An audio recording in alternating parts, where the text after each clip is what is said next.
Hello students and welcome to today's class. I am Dr. Niti Rathore and I am back again with another video on polymers. This will be our last lecture on polymers because आज हम ये chapter complete कर देंगे. Today let us discuss something very interesting. आज एक बहुत ही important topic पढ़ेंगे जो हमारा छूट गया है. एक बहुत ही important addition polymer जिसके जो हमारे आसपास आपको चारों तरफ दिखाई देता है, ऐसा एक पॉलीमर हम पढ़ेंगे. ऐसा कौन सा पॉलीमर है जो चारों तरफ है, हर जगह दिखता है? Let me show you. What is this? Now you all know this is a polythene, right? तो बेसिकली आज का हमारा टॉपिक पॉलीथीन ही है, ठीक? तो चलिए ये एक पॉलीथीन है जो ट्रांसलूसेंट है, यू कैन सी, है ना? ये मैंने कुछ परचेज किया था यूनिफॉर्म्स बच्चों के, तो उसके साथ ही मुझे मिला है. Let us take one more example. ये भी एग्जाम्पल, ये भी एक पॉलीथीन है ना? और ये कैसी है? ट्रांसपेरेंट पॉलीथीन है, ठीक? तो कई तरह की पॉलीथीन हमारे आसपास अवेलेबल है. जब भी हम शॉपिंग के लिए जाते हैं, ग्रोसरीज शॉप करने जाएं या वेजिटेबल्स के लिए जाएं, जब भी हम वेजिटेबल्स लेते हैं हॉकर से, तो वो हमें एक ट्रांसपेरेंट सी काफी वीक सी पॉलीथीन देता है, जिसमें अगर हम ज्यादा वेट पुट ऑन कर लें, अगर उसका हम ज्यादा वेजिटेबल्स डाल लें, तो अक्सर वो फट जाती है, राइट? जबकि हम किसी भी ब्रांडेड शॉप से, किसी बड़ी शॉप से कुछ परचेज करते हैं, तो वो बहुत अच्छा सा एक पॉलीथीन आपको देते हैं जिसकी क्वालिटी काफी अच्छी होती है, उसमें स्ट्रेंथ ज्यादा होती है, कलर्ड होती है, मोस्टली वो ट्रांसलूसेंट होती है ना? तो ऐसा ये डिफरेंस क्यों है दोनों में? सोच के देखिए, what can be the difference between the two? Of course there is a difference between the quality. तो ध्यान रखिए, जो ट्रांसलूसेंट और स्ट्रॉन्ग पॉलीथीन है, जो ज्यादा स्ट्रेंथ वाली है, जिसमें ज्यादा वेट जो होल्ड कर सकती है, that is basically HDPE, high density polyethene. और जो ट्रांसपेरेंट सी काफी वीक सी जो पॉलीथीन है, जो इजीली टूट जाती है, it is LDPE, low density polyethene. So today let's discuss polythene. तो पॉलीथीन, जिसे हम पॉलीथीन कहते हैं ना बोलचाल में, इट इज एक्चुअली पॉलीइथीन, ठीक है? पॉली, तो it is basically polymer of ethene. ये तो हम जानते ही हैं. किसी भी पॉलीमर में मैंने आपको बताया है, पॉली हटा दीजिए, जो बाकी बचा वो उसका मोनोमर होता है, राइट? तो ethene is the monomer of polymer and this polyethene can be of two types. ये दो तरह की हो सकती है, जैसे मैंने आपको अभी अभी बताई, LDPE एंड HDPE, ठीक? सो इसका फुल फॉर्म है लो डेंसिटी पॉलीइथीन.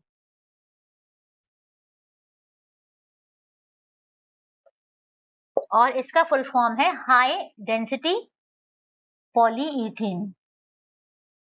तो ज्यादा जाहिर सी बात है, जो हाई डेंसिटी वाली है इसकी स्ट्रेंथ ज्यादा है, बिकॉज इसकी डेंसिटी ज्यादा है, ठीक? सिमिलरली इसकी स्ट्रेंथ जो है वो लेस है, मोर स्ट्रेंथ. इसकी लेस स्ट्रेंथ है, हेंस द क्वालिटी, क्योंकि इसकी लेस या लो डेंसिटी है, ठीक है? So now you all know that polythene दो तरह की है, LDPE, HDPE. Low density polyethene की डेंसिटी कम होती है, इसीलिए इसकी स्ट्रेंथ भी कम है, बहुत ज्यादा वेट ये होल्ड नहीं कर सकती, right? Similarly HDPE is high density polyethene, जिसकी स्ट्रेंथ ज्यादा है क्योंकि इसकी डेंसिटी हाई है, ठीक है? तो नाउ डू यू अंडरस्टैंड क्यों मैंने कहा था कि आज का जो टॉपिक है वो एक ऐसा पॉलीमर है जो हमारे चारों तरफ है, राइट? और इसके बिना बिल्कुल भी हम कुछ भी इमेजिन नहीं कर सकते हैं. हाँ, ये बात अलग है कि प्लास्टिक, क्योंकि नॉन बायोडिग्रेडेबल है, इसीलिए आजकल आपने देखा होगा कि गवर्नमेंट जो है नो पॉलीथीन जोन्स बना रही है जगह जगह, राइट? जहां पर बेसिकली पॉलीथीन का जो यूज है उसे क्या कर रहे हैं, के यूज को बहुत डिस्करेज कर रहे हैं और इसकी बजाय आजकल मार्केट में पेपर के बने हुए बैग्स यूज हो रहे हैं, राइट। सभी जो ब्रांड्स हैं, चाहे वो ऑनलाइन हो या आप शॉप पर भी अगर जाकर परचेज करेंगे, तो they all have their paper bags with a logo on it, right. अपने इनका ब्रांड का लोगो रहता है और पेपर का बैग रहता है। बहुत ड्यूरेबल तो नहीं होता है, पर हाँ, काम हो जाता है, ठीक है। तो इस तरह से पॉलीइथीन को हम पढ़ेंगे। याद हमें ये रखना है, पॉलीथीन में पॉलीथीन को एब्रिएवेटेड फॉर्म में पीई लिखते हैं। ये तो आपको पता ही है, मैंने फर्स्ट लेक्चर में बताया है कि सभी पॉलीमर्स को, मोस्टली पॉलीमर्स को एब्रिवेटेड फॉर्म में कैपिटल लेटर्स में लिखा जाता है। तो PE stands for polyethene, right. और हमें क्या याद रखना है कि वेदर इट इज एलडीपीई और एचडीपीई, मोनोमर इसका इथीन ही रहेगा। यहाँ कंफ्यूज नहीं होना है, ठीक है। क्योंकि आप लोग कंफ्यूज हो जाएंगे कि दोनों अलग अलग हैं, ऐसा नहीं है। दोनों पॉलीथीन के ही दो टाइप्स हैं और इसीलिए इनका जो मोनोमर है वो सेम रहेगा, इथीन, ठीक। चलिए, लेट्स टेक एलडीपीई फर्स्ट। सबसे पहले हम एलडीपीई का सिंथेसिस देख लेते हैं।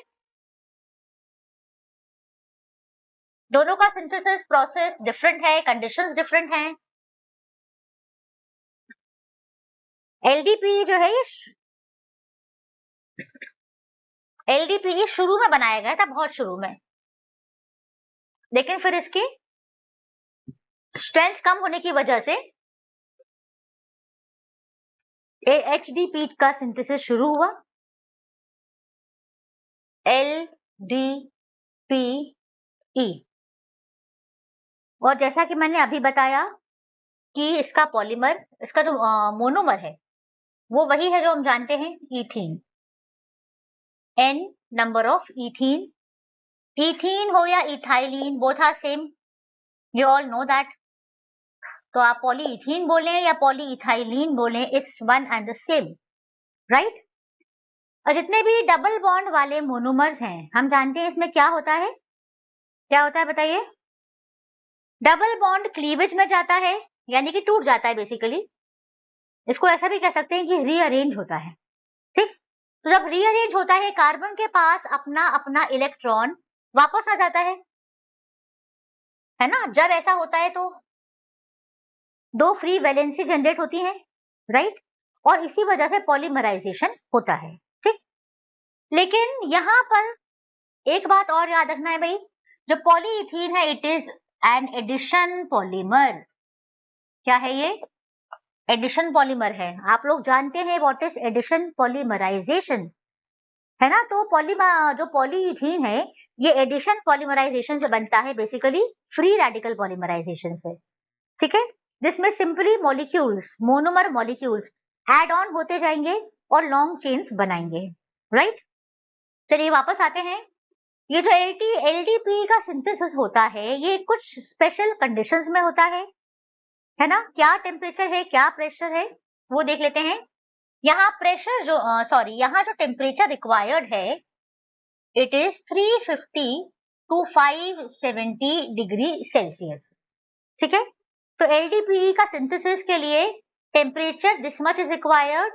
और यहाँ पर सबसे इंपॉर्टेंट बात जो आपको याद रखनी है is that this synthesis takes place at a very high pressure, ठीक है। Very high pressure, how much?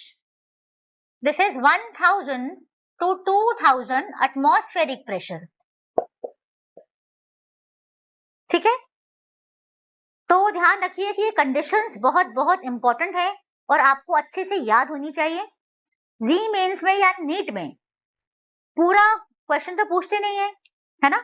Mostly उसमें पूछते हैं किसी भी पॉलीमर का मोनोमर क्या है या फिर उसकी कंडीशंस क्या हैं, किन कंडीशंस में वो सिंथेसाइज होता है, ठीक है। So let us write down the conditions here. Right hand side पे हम कंडीशन लिख लेते हैं।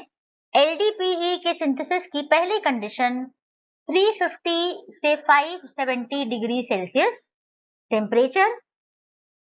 दूसरी कंडीशन हाई प्रेशर, प्रेशर में पी लिख रही हूं मैं, कितना प्रेशर? 1000 से 2000 atmospheric pressure. Now you can understand how huge is this. 1000 से 2000 एटमॉस्फेरिक प्रेशर बहुत बहुत हाई होता है, इट इज मैसिव। उस कंडीशन में ये पॉलीमर बनता है। और थर्ड कंडीशन भी यहां पर एक है, और वो है ट्रेसेस ऑफ ऑक्सीजन। तो याद रखिए, ऑलवेज रिमेंबर 0.03 से 1% oxygen is required to initiate this polymerisation. याद करिए, जो मेरे पॉलीमर्स के पहले 2 लेक्चर्स थे जिसमें हमने टाइप्स ऑफ पॉलीमराइजेशन पढ़ा था, उसमें मैंने बताया होगा 100% कि फ्री रेडिकल पॉलीमराइजेशन में अक्सर oxygen as an initiator use होता है, ठीक है। और क्योंकि ये बहुत ही माइन्यूट क्वांटिटी में चाहिए होता है, इसलिए हम कह रहे हैं ट्रेसेस ऑफ ऑक्सीजन, ठीक है। और आप देख ही रहे हैं कि 0.03 से 1% ओनली इज रिक्वायर्ड। तो इतनी माइन्यूट क्वांटिटी में चाहिए, दैट इज वाई हम कह रहे हैं ट्रेसेस ऑफ ऑक्सीजन, ठीक है। तो इस तरह से एलडीपीई सिंथेसिस का जो मेन कंडीशंस हैं वो ये तीनों हैं। तो ये तीनों कंडीशंस हम याद कर लेंगे बहुत ही अच्छे से, क्योंकि इसी पे क्वेश्चन बन सकता है जी मेंस में और नीट में भी, ठीक। तो पहला कंडीशन क्या है, temperature 350 to 570 degree Celsius. Second condition is very high pressure which is 1000 to 2000 atmospheric pressure, and the third condition is traces of oxygen is required। traces क्यों, क्योंकि only 0.03 to 1% oxygen is required to initiate the polymerisation. सिर्फ initiate करने के लिए oxygen चाहिए होता है, इसलिए बहुत ही कम क्वांटिटी में लगता है, ठीक है। तो इसके बाद जो सिंथेसिस हो रहा है, I am writing it down here, CH2 single bond CH2, ये जो फ्री वैलेंसी क्रिएट हुई थी इसके ऊपर स्क्वायर ब्रैकेट और N, तो ये बन गया आपका LDPE, ठीक है। तो इस तरह से LDPE बनता है, इन तीनों कंडीशंस के प्रेजेंस में होता है ये रिएक्शन। और क्यों इस पॉलीइथीन की डेंसिटी लो क्यों होती है, क्यों होती है, ये क्वेश्चन 12 बोर्ड में आ सकता है, रीजनिंग का क्वेश्चन बनता है ये, है ना। क्यों होता है ऐसा,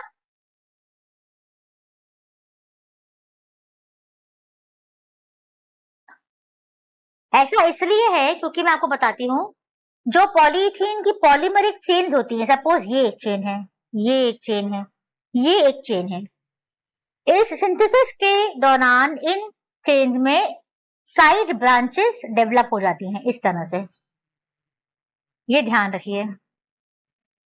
यानी ब्रांच चेन पॉलीमर बनता है फ्री रेडिकल पॉलीमराइजेशन से, एडिशन पॉलीमराइजेशन से, ठीक है। तो ये जो ब्रांचेस है, इन ब्रांचेस के कारण जो अलग अलग लेयर्स की पैकिंग होती है ना, वो पैकिंग बहुत क्लोज नहीं हो पाती है, कॉम्पैक्ट पैकिंग नहीं रहती है, ठीक है। और क्या होता है, इसके जो इलेक्ट्रॉन्स होते हैं ये एक दूसरे को रिपेल करते हैं, तो ये दूर दूर जाते हैं। तो कुल मिला के एक पर्टिकुलर वॉल्यूम में जो मास है वो कम हो जाता है, ठीक। तो डेंसिटी क्या होती है, density is mass upon volume. एक पर्टिकुलर वॉल्यूम में अगर मास कम है तो डेंसिटी कम है, उसी वॉल्यूम में अगर मास ज्यादा है तो डेंसिटी ज्यादा है। तो यहाँ पर लेस डेंसिटी इसीलिए है, वाई, क्योंकि यहाँ पर जो पॉलीमरिक चेन्स हैं ये ब्रांच चेन पॉलीमर है, इसमें ब्रांचेस हैं, साइड चेन्स हैं, और ब्रांचेस के कारण क्लोज पैकिंग पॉसिबल नहीं है, एकदम पास पास पैकिंग पॉसिबल नहीं है, ठीक है। और यही रीजन है कि LDPE की डेंसिटी जो है वो लो है, ठीक। तो HDPE, देखिए हुआ क्या, काफी सालों बाद 2 केमिस्ट हुए, जिगलर एंड नाटा। और जिगलर और नाटा ने क्या किया, इन्होंने एक बहुत ही यूनिक कैटालिस्ट बनाया, या आप कह सकते हैं कि बहुत ही यूनिक कैटालिस्ट ढूंढा, एक ऐसा कैटालिस्ट जिसकी प्रेजेंस में हम स्टीरियो सिलेक्टिव सिंथेसिस कर सकते हैं। स्टीरियो सिलेक्टिव यानी किसी भी पॉलीमर की स्टीरियो केमिस्ट्री हम चूज कर सकते हैं। अगर हम चाहें कि पॉलीमर पूरा सिस पैटर्न पर बने, यानी सारे फंक्शनल ग्रुप्स या साइड चेन्स एक ही साइड पर रहें, तो हम वो बना सकते हैं।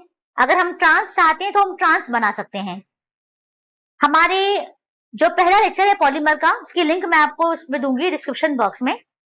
जो पहला लेक्चर है मेरा टाइप, आई थिंक वो है टाइप्स ऑफ पॉलीमर्स, उसमें मैंने बताया है टैक्टिसिटी ऑफ पॉलीमर्स, सिंडियोटैक्टिक, एटैक्टिक, है ना। तो सिंडियोटैक्टिक कौन सा था, जिसमें सारे साइड चेन्स एक ही तरफ हैं। यानी अगर हम ज्योमेट्रिकल आइसोमेरिज्म के बारे में बात करें तो सिस फॉर्म रहता है वो, ठीक है। इसी तरह ट्रांसफॉर्म भी हो सकता है। और इसी तरह से एटैक्टिक पॉलीमर्स होते हैं जिनमें कोई पर्टिकुलर फॉर्मेशन नहीं होता है, सब कुछ एट रैंडम होता है, रैंडमली अरेंज्ड होते हैं side chains on both the sides और sides of the polymeric chain, ठीक है। तो ये जो जिगलर और नाटा है, इनका जो स्पेशल पॉलीमराइजेशन जिन्होंने बताया था या पहली बार समझाया था, उसे जिगलर नाटा पॉलीमराइजेशन या कोऑर्डिनेशन पॉलीमराइजेशन भी कहते हैं। और इसका रीजन यही है कि हम स्टीरियो सिलेक्टिव, यानी कि हम पॉलीमर का स्टीरियो केमिस्ट्री चूज कर सकते हैं, राइट। तो ये जो बताया है मैंने अपने पॉलीमर के सेकेंड लेक्चर में, टाइप्स ऑफ पॉलीमराइजेशन नाम है लेक्चर का, उसमें मैंने ये बताया हुआ है, ठीक है। तो जिगलर और नाटा ने एक ऐसा कैटालिस्ट फाइंड आउट किया जिसने ऑलमोस्ट यहाँ पर एक मैजिक क्रिएट कर दिया, एक चमत्कार कर दिया। कैसे, अभी बताते हैं।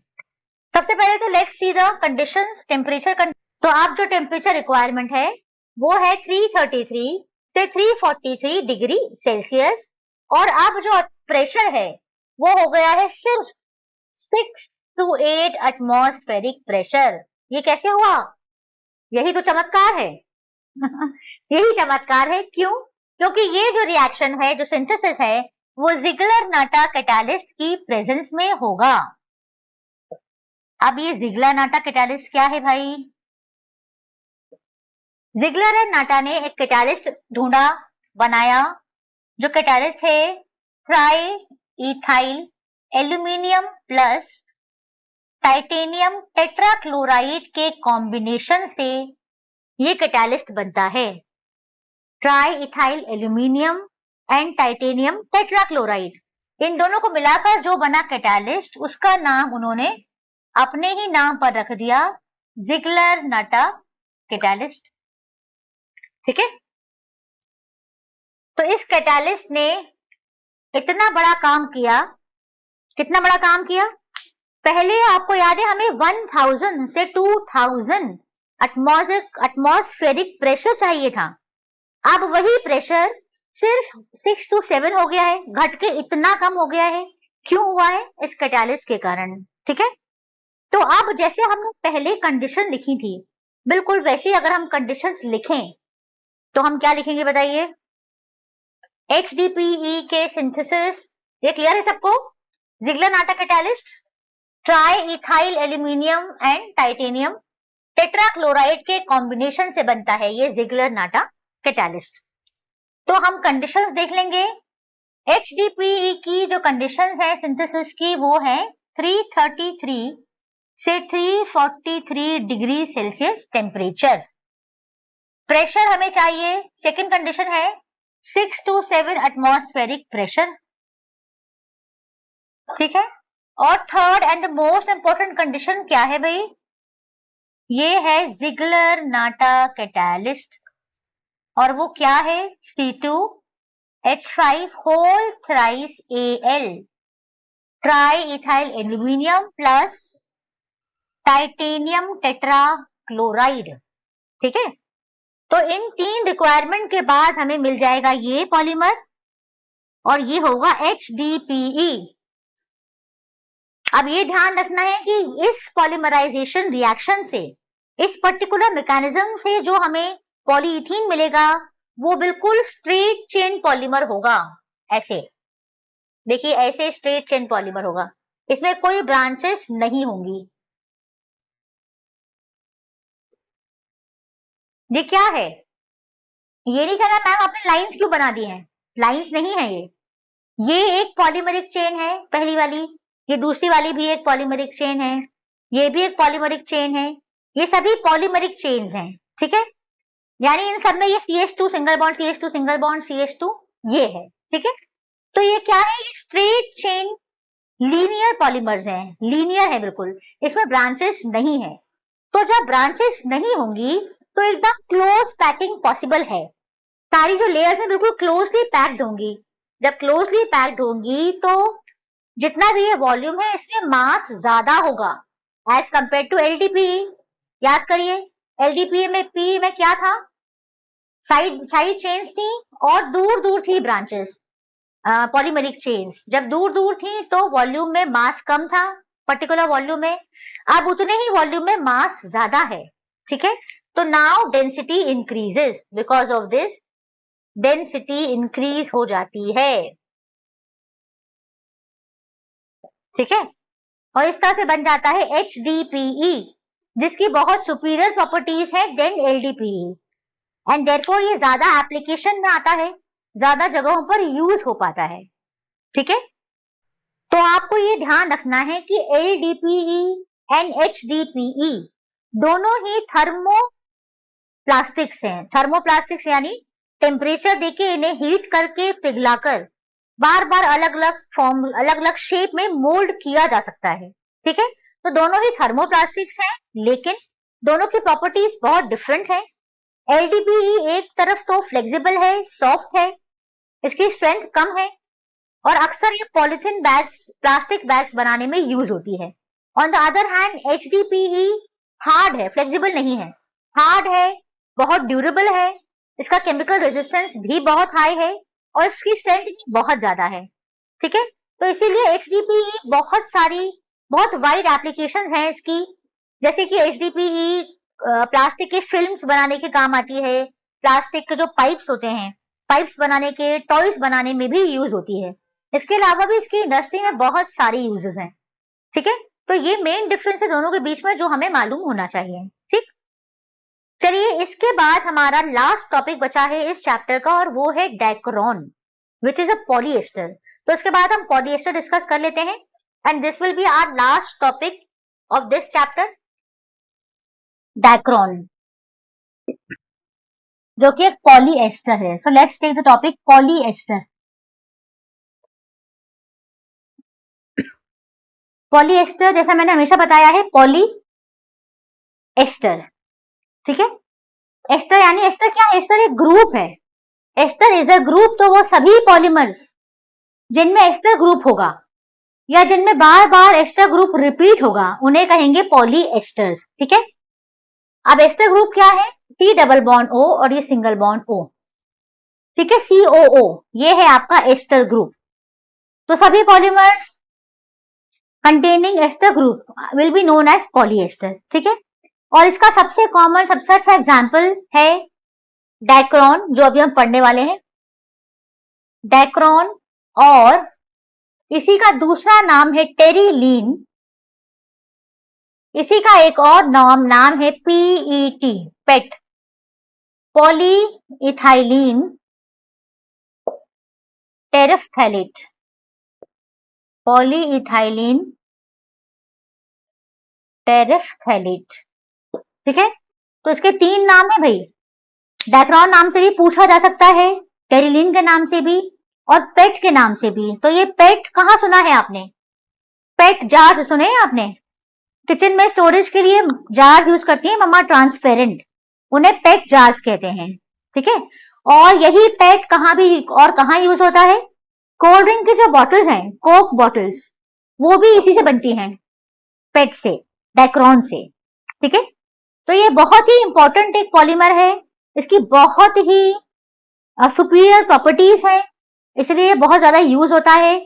डाइक्रोन जब एज अ फाइबर यूज होता है तो कपड़ा जो है वो टेरिलीन कहलाता है। और इसकी सबसे बड़ी जो प्रॉपर्टी है, खासियत क्या है? इसकी खासियत ये है कि ये रिंकल फ्री है। क्या है? इसमें रिंकल्स नहीं पड़ते हैं, और जब रिंकल नहीं पड़ते हैं तो इसको आयरन करने की जरूरत भी नहीं होती है। एट द सेम टाइम ये वाटर रेजिस्टेंट भी है। यस, इस पर अगर आप पानी डालेंगे तो ये वेट नहीं होता है, भीगेगा नहीं। तो this is water repellent and wrinkle resistant, right? So it is a very very important polymer. इसका सिंथेसिस देख लेते हैं। री मेंस में या नीट में सबसे इंपॉर्टेंट क्वेश्चन आता है टेरिलीन का या डाइक्रोन का या पेट का, क्या बताइए? मोनोमर्स, ठीक है। ये क्या है? ये हमेशा याद रखिए, ester is a condensation polymer. सबसे इंपॉर्टेंट बात, क्यों? क्योंकि आपने पहले भी पढ़ा है, जो एस्टर ग्रुप है ये किससे बनता है? ये बनता है कार्बोक्सिलिक एसिड प्लस अल्कोहल से, किससे बनता है? कार्बोक्सिलिक एसिड और अल्कोहल से। हमेशा आपको याद रखना है, बहुत ध्यान से देखिए, समझिए इसको, कि हमेशा कार्बोक्सिलिक एसिड का OH ग्रुप जाता है और O जाता है अल्कोहल से, ठीक है। और इस तरह से माइनस, सॉरी यहाँ पे OH ऐसे आएगा, OH, अल्कोहल का H जाता है, ये ध्यान रखिए, ठीक है। कार्बोक्सिलिक एसिड का OH ग्रुप और अल्कोहल का H जाता है, तब मिलाकर बनता है वाटर, माइनस वाटर। तो हम कह सकते हैं कि जब कार्बोक्सिलिक एसिड और एक अल्कोहल कंडेंस करते हैं तो वाटर मॉलिक्यूल रिलीज होता है, और जो फंक्शनल ग्रुप बचता है, यहाँ पे क्या बचा? C double bond O, single bond O, और एक यहाँ पर, ठीक है ना, ये हो गया एस्टर ग्रुप, ESTR। तो एस्टर ग्रुप क्या है? C डबल बॉन्ड COO है, बेसिकली क्या है? COO। This much is clear to everyone. अब हम देखते हैं कि इसके मोनोमर्स क्या क्या हैं।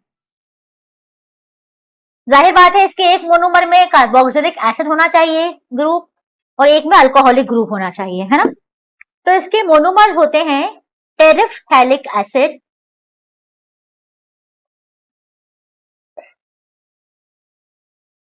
टेरिफ्थैलिक एसिड प्लस दूसरा मोनोमर है इथिलीन ग्लाइकॉल, इथिलीन ग्लाइकॉल। और इस इथिलीन ग्लाइकॉल का एक और नाम है इथेन 1,2-डाइऑल, इथेन 1,2-डाइऑल। कैसे? ये अभी मैं स्ट्रक्चर लिखूंगी तो आपको समझ में आएगा, ठीक है। तो टेरिफ्थैलिक एसिड क्या है? सुनने में लगता है अरे बाप रे, टेरिफ्थैलिक एसिड बड़ा डिफिकल्ट होगा लिखने में। स्ट्रक्चर बिल्कुल भी नहीं, इसका स्ट्रक्चर बहुत इजी है।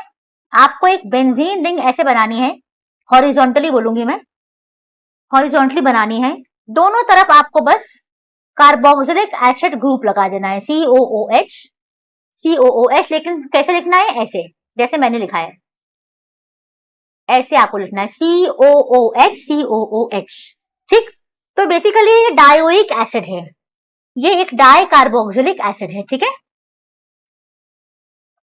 ये है टेरिफ्थैलिक एसिड, ऊपर लिखा हुआ है, वैसे मैंने ऊपर लिखा है ना। This is terephthalic acid, n number of molecules plus n number of क्या? Ethylene glycol, CH2 whole twice OH, ठीक है। मैंने क्यों कहा था कि ये इथेन 1,2-डाइऑल है? Because this can also be written as और CH2 CH2OH OH। अब इसका IUPAC नाम निकालेंगे आप तो क्या हो जाएगा? 1 2। ये क्या है? इथेन है, CH2, 2 कार्बन है तो इथेन, तो ये लिख दिया मैंने इथेन। 1 2 दोनों पे अल्कोहलिक ग्रुप है तो 1 2-डाइऑल, राइट, इथेन 1,2-डाइऑल। तो इस तरह से इथिलीन ग्लाइकॉल को इथेन 1,2-डाइऑल बोलते हैं, जो कि इसका IUPAC नेम है, ठीक है। ये मैंने आपको बताया है नॉलेज के लिए, आपको पता होना चाहिए। अब हम क्या कराएंगे? कंडेंसेशन कराएंगे। जब कंडेंसेशन होगा, कंडेंसेशन पॉलीमराइजेशन होगा, ठीक, तो हमेशा कार्बोक्सिलिक का OH और अल्कोहल से H, तो यहां मैं लिखूंगी -N वाटर मॉलिक्यूल्स, ठीक है, -N वाटर। और अब इन दोनों को हम जोड़ देंगे, जो बचा हुआ है इसे हम जोड़ देंगे, और देखिए कुछ इस तरह से ये हो जाएगा, C double bond O, single bond O, ये आ गया एस्टर ग्रुप। बाकी CH2 होल ट्वाइस, यहां पर O आएगा भाई, ध्यान रखिए, ये वाला हाइड्रोजन बगल वाले टेरिफ्थैलिक एसिड के साथ और ये वाला बगल वाले अल्कोहलिक के साथ मिलाकर वाटर बना के रिलीज हो जाएगा। ये है आपका पेट, डैक्रोन, टेरिलीन, तीनों नाम एक ही के हैं, है ना, डैक्रोन, टेरिलीन और पॉलीइथाइलिन टेरिफ्थैलेट, इथाइलिन है ना इसके अंदर, और टेरिफ्थैलिक एसिड भी है, इसीलिए पॉली इथाइलिन टेरिफ्थैलेट। ठीक, इस तरह से बन गया आपका डाइक्रोन। ठीक है, यहां पर एक और चीज बतानी है मुझे। यहाँ पे टेरिफ्थैलिक एसिड की बजाय एक और मोनोमर हो सकता है, आपकी बुक में दिया है शायद एनसीईआरटी में, और वो कौन सा है? वो है डाइमिथाइल टेरिफ्थैलेट। उसका नाम है डाइमिथाइल टेरिफ्थैलेट। ठीक, कैसे लिखेंगे इसको? डाइमिथाइल टेरिफ्थैलेट को बहुत इजी है, ये आपको समझ में आ गया। डाइमिथाइल टेरिफ्थैलेट में सिर्फ इतना होता है कि जो हाइड्रोजन है, ऑक्सीजन वही रहेगा, जो हाइड्रोजन है ये रिप्लेस हो जाता है CH3 से। यहां पर भी आएगा CH3, तो एक और एक दो हो गया, डाई हो गया, तो ये हो गया डाई मिथाइल टेरिफ्थैलेट। अब क्या होगा? अब कैसे रिएक्शन होगा? बहुत सिंपल सी बात है कि आप पहले यहां से OH निकलता था, अब यहां से OCH3 निकलेगा। रिमेंबर क्या निकलेगा? OCH3, और ये इसके हाइड्रोजन के साथ मिलके बना लेगा अल्कोहल। क्या बनाएगा? अल्कोहल। तो अब यहां पर माइनस कौन सा अल्कोहल? CH3OH, मिथाइल अल्कोहल, तो यहां हो जाएगा माइनस CH3OH। कितने? N number of methyl alcohol molecules. आ रही है बात समझ में? Shall I repeat one more time? Dacron के सिंथेसिस में आपको कई बुक्स में मिलेगा, टेरिफ्थैलिक एसिड की बजाय एक और मोनोमर भी यूज हो सकता है, जिसका नाम है डाइमिथाइल टेरिफ्थैलेट। डाइमिथाइल क्यों हो है? क्योंकि जो कार्बोक्सिल का हाइड्रोजन है, ये दोनों ही साइड पर रिप्लेस हो जाएगा बाय CH3। ठीक, तो ये हो जाएगा डाइमिथाइल टेरिफ्थैलेट। और अब क्या होगा?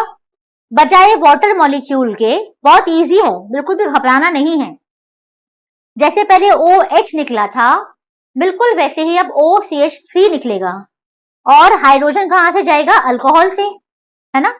तो अब मिल जाएगा, अब बन जाएगा CH3OH।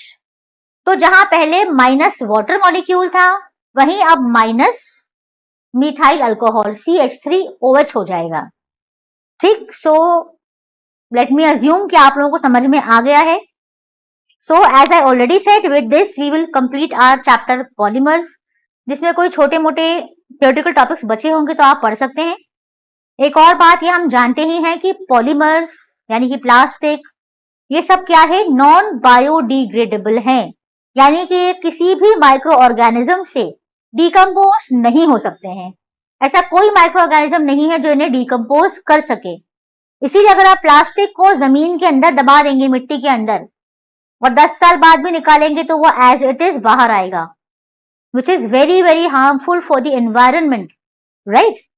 तो इसीलिए आजकल कुछ नॉन बायोडिग्रेडेबल पॉलीमर्स का भी सिंथेसिस हो रहा है, कुछ इस तरह के चीजें यूज हो रही हैं, इस तरह से उनको सिंथेसाइज किया जा रहा है कि वो बायोडिग्रेड हो पाए, माइक्रो ऑर्गेनिजम्स उनको डिग्रेड कर पाए। ठीक है, और इसीलिए मैंने बताया था पॉलीमर्स या प्लास्टिक्स का जो यूज है वो काफी डिस्करेज किया जा रहा है, खास तौर पे पॉलिथीन, जो कि मैंने बताया था चारों तरफ है, right? Everywhere where you can find plastic bags littering all around, जगह जगह आपको पड़े हुए मिलेंगे। ठीक है, and it is very very harmful for the environment. तो इसलिए प्लास्टिक का यूज हमें भी बहुत कम करना चाहिए, जहां तक हो सके बहुत ही मिनिमाइज कर देना चाहिए। So with this we complete this chapter. I hope all the topics are clear to everyone. इसकी प्लेलिस्ट में जाइए, आपको कुछ भी पढ़ना है तो पॉलीमर की प्लेलिस्ट में, इसमें सारे टॉपिक्स, सभी तरह के जो सिंथेसिस हैं, यूजेस हैं, प्रिपरेशन, प्रॉपर्टीज, ये सब कुछ दिया हुआ है। गो थ्रू दीज, समझने की कोशिश करिए। And if students you like my way of explanation, आपको मेरे लेक्चर्स अगर पसंद आते हैं, then do like and subscribe the channel and also share it with your friends as much as possible. So see you in the next class. Until then, take care. Goodbye.